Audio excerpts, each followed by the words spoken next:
Ireland facing England, unlike last year, they pretty much stopped our momentum before it even got started. This year's a little bit different. A couple of wins on the board for Ireland. England a little bit less sure. In terms of improvements that Ireland have made to mitigate what we saw against England last year, what have you noticed, and do you think there has been enough improvement to mitigate that? Look, I think it's been a tough couple of weeks. I think to get the wins is perfect, but England's a different story altogether. I think their physicality that they brought in the second half, especially against the French, is one one we have to watch out for. Also think that if Ireland play the way they want to play, get it to space if they can, and just bring that new kind of way of playing, new confidence.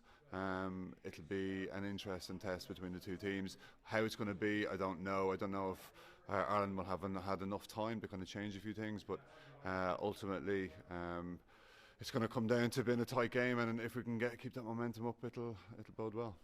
The back rows have been well, I suppose from both sides have been one of the issues that has been raised. Ireland's playing playing pretty well. Obviously, CJ Stander doing very well, winning man of the match in the first game, and then England, of course, having problems at number 8. In terms of that facet of the game, do you think that's going to be key in terms of who comes out on top?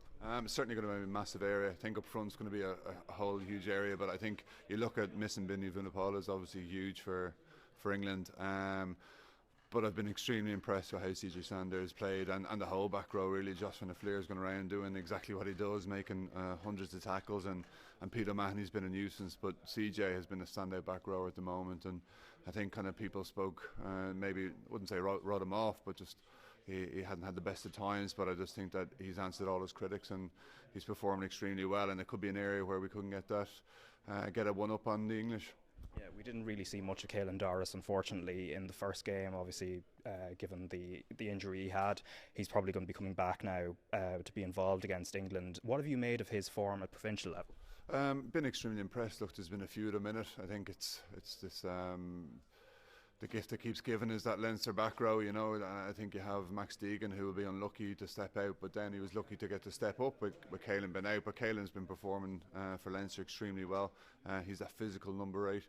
He's that big ball brute and ball carrying brute, and I think that this would be a good test for him against English, and he'd be the perfect type of 8 that we need. And finally, as a former centre yourself, maybe just the partnership. We won't be seeing ring rows for a while anyway, but Aki and Henshaw will have to take on the mantle. In terms of your favoured centre combination for Ireland, what would it be?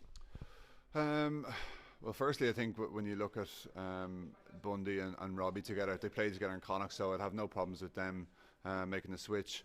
Beforehand, I would always kind of say Robbie and Gary would be my kind of go-to one, but I think Bundy's really had his hand up this year in the last 12 months, and he's become a really big player. I don't think we've had the centres fit at the same time, so some interesting calls for the coaches to make down the line, but I'd be happy with any of them in there at the moment.